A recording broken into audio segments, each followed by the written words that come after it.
నాకు తెలిసి మీలో చాలా మంది రోడ్డు పక్కన పొలాల గట్టు మీద ఇలా ఎక్కడ పడితే అక్కడ పిచ్చి పిచ్చిగా పెరిగే ఈ మొక్కను ఖచ్చితంగా పిచ్చి మొక్క అనుకుంటారు. అలాంటి మొక్క ఆరోగ్యానికి వరమని తెలిస్తే మీరు ఖచ్చితంగా షాక్ అవుతారు. అదే తలంబ్రాల మొక్క. అమెరికా, ఆఫ్రికాలో పుట్టిన లాంటానా జాతికి చెందిన ఈ మొక్కలో దాదాపు 150 రకాలు ఉన్నాయి. అయితే కొన్ని ప్రాంతాలలో గాజుకంప చెట్టు అని కూడా పిలిచే దీనిని ఫర్నిచర్, బుట్టల తయారీకి ఉపయోగిస్తారు. తలంబ్రాల మొక్క ఆరోగ్య ప్రయోజనాల విషయానికే వస్తే దీని ఆకుల్లో ఉండే యాంటీ బ్యాక్టీరియల్, యాంటీ మైక్రోబయల్ లక్షణాలు గాయాలతో పాటు మీసిల్స్, చికెన్ పాక్స్, గజ్జి, అలర్జీస్ లాంటి స్కిన్ ప్రాబ్లమ్స్ ను తగ్గించడంలో కూడా సహాయపడతాయి. ఇక కీళ్ల నొప్పులు, కండరాల నొప్పులతో బాధపడే వాళ్ళు ఈ ఆకులను ఆముదంతో కలిపి పేస్ట్లా చేసి నొప్పి ఉన్న చోట పైపూతలా వేసి గట్టిగా కట్టు కడితే నొప్పులు తగ్గుతాయి. ఇంకా ఈ ఆకులను మరిగించిన నీటిని పుక్కలిస్తే గొంతు నొప్పి, దగ్గు నుండి ఉపశమనం కలుగుతుంది. ఇక పాముకాటు, పురుగు పుట్ట కుట్టినప్పుడు విరుగుడిగా కూడా దీనిని ఉపయోగించేవారు. ఇంకా దీనిలో ఉండే సమ్మేళనాలు అజీర్తి, కడుపు నొప్పి, మోషన్స్ లాంటి సమస్యలతో పాటు పంటి సమస్యలను కూడా తగ్గిస్తాయి.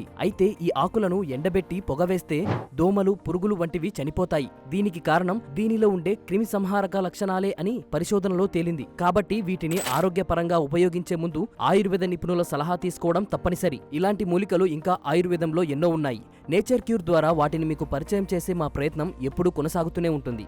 ఒకవేళ మీరు ఈ వీడియో ద్వారా మంచి విషయాన్ని తెలుసుకున్నాము అని ఫీల్ అయితే లైక్ చేయండి. అలాగే మీ ఫ్రెండ్స్ కి షేర్ చేయండి. ఒకవేళ సబ్స్క్రైబ్ చేసుకోకపోతే ఇప్పుడే చేసుకోండి. మీ సపోర్ట్ మాకు మరింత కొత్త సమాచారాన్ని అందించడానికి బూస్ట్ చేస్తుంది. Thank you.